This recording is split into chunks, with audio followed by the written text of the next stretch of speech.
Hi നമസ്കാരം, പുതിയൊരു വീഡിയോയിലേക്ക് സ്വാഗതം. ഇന്ന് ഞാൻ നിങ്ങളെ പരിചയപ്പെടുത്താൻ പോകുന്നത് 10 കിലോ മുതൽ 1000 കിലോ വരെ വളം നമുക്ക് നിർമ്മിക്കാൻ പറ്റുന്ന സംവിധാനങ്ങളെ പറ്റിയാണ്. അതിനകത്ത് നമ്മുടെ ഈ 10 കിലോ എന്നൊക്കെ പറയുന്നത് നമ്മുടെ വീടുകളിലെ ജൈവമാലിന്യത്തെ സംസ്കരിക്കാൻ പറ്റുന്ന നമുക്ക് ഏറ്റവും ചിലവ് കുറഞ്ഞ രീതി എങ്ങനെയാണ്, അല്ലെങ്കിൽ ഏറ്റവും ചിലവ് കുറഞ്ഞ ബിൻ എങ്ങനെയാണെന്നുള്ളതാണ്. ഇത് നമുക്ക് മാർക്കറ്റിൽ നിന്നൊക്കെ വാങ്ങാൻ കിട്ടുന്നത് നമ്മുടെ പെയിന്റ് ബക്കറ്റാണ്. ഈ പെയിന്റ് ബക്കറ്റ് നമ്മൾ എടുത്തു കഴിഞ്ഞാൽ ഇത് 20 ലിറ്ററിന്റെ ബക്കറ്റാണ്. നമുക്ക് ഇതുപോലെ ചെറിയ ഹോളുകൾ ഇട്ട് കഴിഞ്ഞാൽ ഇത് നിറയെ സുഷിരങ്ങൾ ഇതിനകത്ത് വേണം. കാരണം എയർ പാസേജ് നന്നായിട്ടുണ്ടെങ്കിൽ മാത്രമാണ് നല്ല രീതിയിൽ പെട്ടെന്ന് അത് കമ്പോസ്റ്റ് ആകത്തുള്ളൂ. അപ്പൊ ഇതുപോലത്തെ ബക്കറ്റുകൾ നമുക്കൊരു 40-50 രൂപ കൊടുത്തു കഴിഞ്ഞാൽ വാങ്ങാൻ കിട്ടും. അത് വാങ്ങി നമ്മൾ ഇതുപോലെ ഹോൾസ് ഇട്ട് കഴിഞ്ഞാൽ നമുക്ക് നമ്മുടെ വീട്ടിലെ ഒരു മാസത്തെ വേസ്റ്റിനെ കമ്പോസ്റ്റ് ചെയ്യാനായിട്ട് നമുക്ക് ഇത് തന്നെ മതി. ഒരു മാസത്തെ വേസ്റ്റിനെ കമ്പോസ്റ്റ് ചെയ്താൽ ഈസി ആയിട്ട് നമുക്ക് ഒരു മാസം കൊണ്ടൊരു 10 കിലോ വളം നമുക്ക് ഉണ്ടാക്കിയെടുക്കാൻ പറ്റും. അപ്പൊ ഇത് ഏറ്റവും ചിലവ് കുറഞ്ഞ ഒരു രീതിയാണ്. ഇപ്പൊ നമുക്കൊരു 40 രൂപ 50 രൂപ കൊടുത്ത ഈ ബിന്ന് നമുക്ക് കിട്ടുന്നതാണ്. ഈ സാധനം കണ്ടിട്ടുണ്ടാവും, ഇത് നമ്മുടെ വെജിറ്റബിൾസ് ഒക്കെ വരുന്ന ക്രേറ്റ് ആണ്, നമ്മൾ തക്കാളി പട്ടി എന്നൊക്കെ പറയുന്ന സാധനം. ഇത് നമുക്ക് നല്ല രീതിയിൽ ഈ വള ഉൽപാദനത്തിന് വേണ്ടി അല്ലെങ്കിൽ വേസ്റ്റ് മാനേജ് ചെയ്യാനായിട്ട് ഉപയോഗപ്പെടുത്താൻ പറ്റുന്നതാണ്. കാരണം ഇതിന് നിറയെ ഹോൾസ് ഉണ്ട്. ഇതിന്റെ അകത്തു നിന്നുള്ള വേസ്റ്റ് പുറത്തേക്ക് വരാതിരിക്കാൻ വേണമെന്നുണ്ടെങ്കിൽ നമുക്കൊരു നെറ്റ് പോലത്തെ, നമ്മുടെ ഈ കൊതുകുവല പോലത്തെ നെറ്റ് നമുക്ക് അകത്തിട്ട് കഴിഞ്ഞാൽ നല്ല രീതിയിൽ ഇതിനകത്ത് തന്നെ കമ്പോസ്റ്റ് ചെയ്യാൻ പറ്റും. ഇതാകുമ്പോഴത്തേക്കും നമുക്ക് ഏകദേശം ഒരു 2 മാസത്തെ വേസ്റ്റ് വരെ നമുക്ക് ഇതിനകത്ത് കൊള്ളാൻ പറ്റും. അപ്പൊ നമുക്ക് ഏകദേശം ഒരു 20-25 കിലോ വളം നമുക്ക് ഇതിനകത്ത് തന്നെ നിർമ്മിച്ചെടുക്കാനായിട്ട് പറ്റും.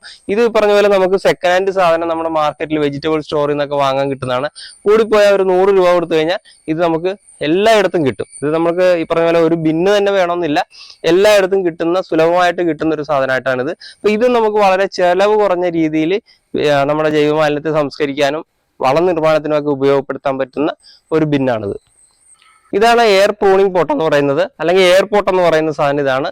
ഇതിനകത്ത് നമുക്ക് വളരെ നല്ല രീതിയിൽ വേസ്റ്റ് മാനേജ് ചെയ്യാൻ പറ്റും. അതുപോലെ നല്ല രീതിയിൽ വളം ഉണ്ടാക്കാൻ പറ്റുന്ന ഒരു സാധനമാണിത്. ഇതിനകത്ത് ഇത് 50 ലിറ്ററിന്റെ പോട്ടാണ്.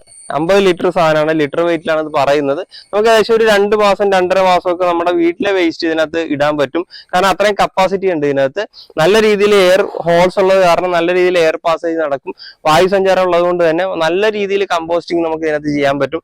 അത് മാത്രമല്ല, ഇതൊരു വേസ്റ്റ് മാനേജ്മെന്റിന്റെ ഫീല് നമുക്ക് ഒരിക്കലും തരാത്തൊരു സാധനമാണ് ഇത് ഈ എയർപോർട്ട് എന്ന് പറയുന്നത്. കാരണം ഇതൊരു ചെടി വളർത്താൻ വേണ്ടിയിട്ടുള്ള ഒരു പോട്ടാണ്. അത് നമ്മൾ ഈ ഒരു സംവിധാനത്തിന് വേണ്ടിയിട്ട് ഉപയോഗിക്കുന്നതാണ്. നമുക്കത് വളരെ നല്ല രീതിയിൽ നമ്മുടെ വേസ്റ്റ് മാനേജ് ചെയ്യാനായിട്ട് ഉപയോഗിക്കാം. ഇതിനകത്താണെന്നുണ്ടെങ്കിൽ തീർച്ചയായിട്ടും നമുക്കൊരു 30 കിലോളം വളം നമുക്ക് ഉണ്ടാക്കിയെടുക്കാൻ പറ്റും. കാരണം ഒരു 60-65 കിലോ വരെ ഈ ഇതിനകത്ത് വേസ്റ്റ് നമുക്ക് ഇടാൻ പറ്റും. അതുകൊണ്ട് തന്നെ നമുക്കൊരു 30 കിലോയോളം വളം നമുക്ക് ഇതിനകത്ത് നിർമ്മിച്ചെടുക്കാൻ പറ്റും. ഇതിന് ഏകദേശം 350 രൂപയോളാണ് വരുന്നത്. ഇത് നമ്മുടെ നഴ്സറികളിൽ നിന്നൊക്കെ വാങ്ങാൻ കിട്ടുന്ന ഒരു സാധനമാണ്. ഇതിനെയാണ് ബയോബിൻ എന്ന് പറയുന്നത്. ഇപ്പൊ നമ്മൾ ഇത് എല്ലായിടത്തും ഇപ്പൊ നിങ്ങൾ പരസ്യങ്ങളിലൊക്കെ കാണുന്നുണ്ടാവും. ഈ ബിന്ന് നമ്മുടെ പഞ്ചായത്തുകൾ വഴി, മുനിസിപ്പാലിറ്റി വഴിയൊക്കെ ഇതിപ്പോ സപ്ലൈ വരുന്നുണ്ട്. ഇത് നമ്മൾ ഏകദേശം പുറത്തുനിന്ന് വാങ്ങാനാണെങ്കിൽ ഒരു 2800-3000 രൂപ വില വരുന്ന സാധനമാണ്. പക്ഷെ ഇതൊരിക്കലും അങ്ങനെ നമ്മൾ വാങ്ങേണ്ട ആവശ്യമില്ല. കാരണം ഇത് നമ്മുടെ തദ്ദേശ സ്വയംഭരണ സ്ഥാപനങ്ങൾ വഴി സർക്കാർ തന്നെ ഇത് എല്ലാ വീടുകളിലേക്ക് എത്തിക്കാനായിട്ടുള്ള വർക്കുകളും കാര്യങ്ങളൊക്കെ ചെയ്യുന്നുണ്ട്. ഇപ്പൊ പഞ്ചായത്ത്, ഇപ്പൊ നമ്മുടെ ചേർത്തല താലൂക്കിലൊക്കെ ആണെന്നുണ്ടെങ്കിൽ എല്ലാ വീടുകളിലും ഇത് സപ്ലൈ ചെയ്ത് കഴിഞ്ഞു. അങ്ങനെ നമ്മുടെ തൊട്ടടുത്തുള്ള പഞ്ചായത്തുകൾ, ചേർത്തല സൗത്ത്, കടക്കരപ്പള്ളി, അങ്ങനെയുള്ള പഞ്ചായത്തുകളിലൊക്കെ ഇതിപ്പോ സപ്ലൈ നടന്നുകൊണ്ടിരിക്കുകയാണ്. ഇത് കേരളത്തിലെ എല്ലാ വീടുകളിലും തന്നെ എത്തുന്നതാണ്.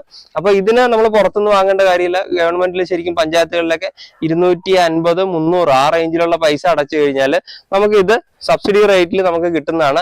ഇതിനകത്ത് നമുക്ക് നല്ല രീതിയിൽ കമ്പോസ്റ്റ് ചെയ്യാൻ പറ്റും.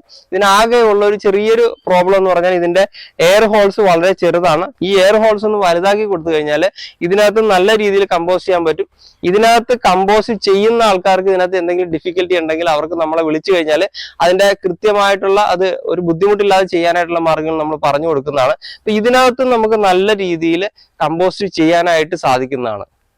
മോഡൽ എന്ന് പറഞ്ഞാൽ ഇത് നമുക്ക് ഹോട്ടലുകൾ, അതുപോലെ തന്നെ റെസ്റ്റോറന്റുകൾ, കാറ്ററിംഗ് സർവീസുകാർ, അങ്ങനെയുള്ള ആൾക്കാർക്ക് ഉപയോഗിക്കാൻ പറ്റുന്നുള്ളൂ. കാരണം ഡെയിലി ഒരു 10 കിലോയിലധികം വേസ്റ്റ് വരുന്നവർക്ക് ഉപയോഗിക്കാൻ പറ്റുന്ന ഒരു ബിന്നാണ്. ഇത് നമ്മൾ ചെയ്തെടുക്കുന്നതാണ്. നമുക്ക് PVC പൈപ്പും മെഷും ഉണ്ടെന്നുണ്ടെങ്കിൽ നമുക്ക് തന്നെ ചെയ്തെടുക്കാൻ പറ്റും. ഇത് ഏകദേശം നമുക്കൊരു ഒരെണ്ണത്തിൽ ഏകദേശം ഒരു 300-500 കിലോ വരെ വേസ്റ്റ് ഇടാൻ പറ്റുന്ന രീതിയിൽ നമുക്ക് ചെയ്തെടുക്കാൻ പറ്റും.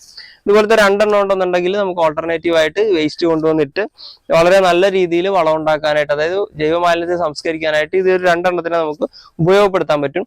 ഇതുപോലത്തെ ഒരെണ്ണം ചെയ്തെടുക്കാനായിട്ട് അപ്രോക്സിമേറ്റ് നമുക്ക് ഒരു 7,000 മുതൽ 10,000 രൂപ വരെ ചിലവ് വരുന്നതാണ്. അത് നമ്മൾ ഇതിനകത്ത് സെറ്റ് ചെയ്യുന്ന മെഷീൻ അനുസരിച്ചിട്ടാണ് നമ്മുടെ ആ റേറ്റ് വരുന്നത്. പക്ഷെ ഇതുപോലത്തെ ഒരെണ്ണം ഉണ്ടെന്നുണ്ടെങ്കിൽ ബൾക്കായിട്ട് വേസ്റ്റ് വരുന്നവർക്ക് വളരെ അടിപൊളിയായിട്ട് ഈ ജൈവമാലിന്യത്തെ സംസ്കരിക്കും. കാരണം നമുക്ക് ഇവിടെ നിൽക്കാൻ പറ്റും, ഇതിനകത്ത് ഇപ്പൊ വേസ്റ്റ് ഉള്ളതാണ്, എന്നിരുന്നാൽ പോലും നമുക്ക് ഇതിന്റെ അടുത്ത് നിന്ന് വർത്താനം പറയാനും ഒക്കെ പറ്റുന്നത് അതിനകത്ത് അത് നന്നായിട്ട് വർക്ക് ചെയ്യുന്നതുകൊണ്ടാണ്. അപ്പൊ ഇതായിട്ട് വേസ്റ്റ് വരുന്നവർക്ക് ഇതുപോലത്തെ ഒരു മോഡൽ ഉണ്ടെന്നുണ്ടെങ്കിൽ അടിപൊളിയായിട്ട് വേസ്റ്റ് മാനേജ് ചെയ്ത് വളം ഉണ്ടാക്കാനായിട്ട് പറ്റുന്നതാണ്. നമുക്ക് ബൾക്കായിട്ട് വളം ഉൽപ്പാദിപ്പിക്കാൻ താല്പര്യം ഉണ്ടെന്നുണ്ടെങ്കിൽ തീർച്ചയായിട്ടും ഇതുപോലത്തെ ഒരു റെയിൻ ഷെൽട്ടർ ഉണ്ടെങ്കിൽ നമുക്ക് വളരെ അടിപൊളിയായിട്ട് നമുക്ക് വളം ഉൽപ്പാദിപ്പിക്കാനായിട്ട് പറ്റുന്നതാണ്, അല്ലെങ്കിൽ കമ്പോസ്റ്റിംഗ് ചെയ്യാനായിട്ട് പറ്റുന്നതാണ്. ഇപ്പൊ ഞാൻ നിൽക്കുന്നത് 1 ടൺ വേസ്റ്റിന്റെ അടുത്താണ്. ഇപ്പൊ 1 ടൺ വേസ്റ്റ്, 1 ടൺ പച്ചക്കറിയുടെ വേസ്റ്റ് ആണ് ഈ കിടക്കുന്നത്.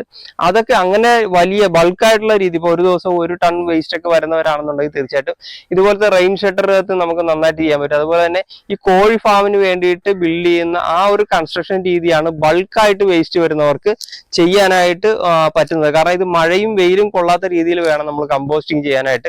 ഇതിപ്പോ 1 ടൺ വേസ്റ്റ് ഉണ്ട്. ഇതിപ്പോ ഒരു 3-4 ദിവസമായി നമ്മൾ ഇട്ടത്. ഇപ്പൊ ഓണത്തിന് മുമ്പ് ഇട്ടതാണ്. ഇത് അതൊക്കെ മുമ്പ് ഇട്ട സാധനമാണ്. ഇത് ഏകദേശം ഒരു 10 ദിവസത്തോളം ആയിക്കാണ് ഈ ഒരു വേസ്റ്റ് ഇട്ട്. അപ്പൊ ഇത് 1 ടൺ വേസ്റ്റ് വെച്ച് വരുന്നതാണ് നമ്മൾ ഇവിടെ ചെയ്തിരിക്കുന്നത്. അപ്പൊ ഇതുപോലെ ഒരു 10 കിലോ മുതൽ 1000 കിലോ വരെ വേസ്റ്റിനെ നമുക്ക് സംസ്കരിക്കാനായിട്ടുള്ള ഏറ്റവും ചെലവ് കുറഞ്ഞ മാർഗങ്ങളാണ് നമ്മളിപ്പോൾ പറഞ്ഞിരിക്കുന്നത്. ഇതൊക്കെ വളരെ ഓരോ കള്ള് തിരിച്ചൊക്കെ ആണെന്നുണ്ടെങ്കിൽ നമുക്ക് വളരെ നല്ല രീതിയിൽ നമുക്ക് ചെയ്യാൻ പറ്റും. പക്ഷെ വളനിർമ്മാണം എന്ന് പറയുന്നത് എപ്പോഴും കോസ്റ്റ് കുറഞ്ഞ രീതിയിൽ നിൽക്കണം. അപ്പൊ അതിന് വേണ്ടിയിട്ടാണ് നമ്മൾ ഈ ഒരു രീതിയിൽ നമ്മൾ ചെയ്ത് കാണിക്കുന്നത്. ഇതിനകത്ത് എല്ലാം നമ്മൾ ഉപയോഗിച്ചിരിക്കുന്നത്, നമുക്ക് ഇതൊക്കെ ഇതുപോലെ സംസാരിക്കാൻ പറ്റുന്നത് നമ്മളുടെ ഇനോക്കുലം ഉപയോഗിക്കുന്നതുകൊണ്ടാണ്. പെരിട്രോണിന്റെ ഗ്രീൻ എംപ്ലസ് എന്ന് പറയുന്ന ഇനോക്കുലമാണ് നമ്മൾ ഇവിടെ എല്ലാത്തും ഉപയോഗിക്കുന്നത്. അതുകൊണ്ട് തന്നെ ഇത് പെട്ടെന്ന് സംസ്കരിക്കാനും സംസ്കരിച്ച് വളമാക്കാനും യാതൊരു സ്മെല്ലോ ദുർഗന്ധമോ കാര്യങ്ങളോ ഒന്നുമില്ലാതെ നമുക്ക് വളം ഉൽപ്പാദിപ്പിക്കാനായിട്ട് ഈ പെരിട്രോണിന്റെ ഗ്രീൻ എംപ്ലസ് ഉപയോഗിച്ച് നടക്കുന്നതാണ്. അപ്പൊ നിങ്ങൾക്ക് ഇതുപോലെ വളം ഉൽപ്പാദിപ്പിക്കാനും ഇതുപോലത്തെ ബയോബിനുകളെ കുറിച്ച് എന്തെങ്കിലും സംശയം ഉണ്ടെങ്കിൽ തീർച്ചയായിട്ടും നമ്മളുടെ നമ്പറിൽ കോൺടാക്ട് ചെയ്യാവുന്നതാണ്. അപ്പൊ അടുത്തൊരു വീഡിയോ ആയിട്ട് കാണുന്നവരെ ഗുഡ് ബൈ.